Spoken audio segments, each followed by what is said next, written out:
আসসালামু আলাইকুম। আমাদের দুই গর্ত এখন মেজারমেন্ট করছেন, কোথায় কি লাগে কি না। এদিকে আমার ভাইজান শহীদ আছেন, তিনি একজন সুনামধন্য এবং দক্ষ মিস্ত্রি।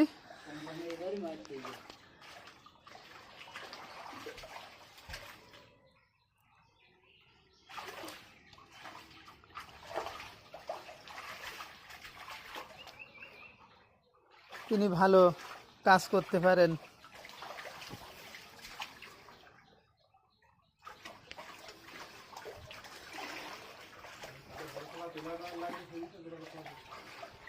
আজ যদি আপনাদের কারো ভালো ফুটবল খেলার প্লেয়ার লাগে মেসির মতো, তাহলে আপনারা শহীদ হাসানের সাথে যোগাযোগ করতে পারেন।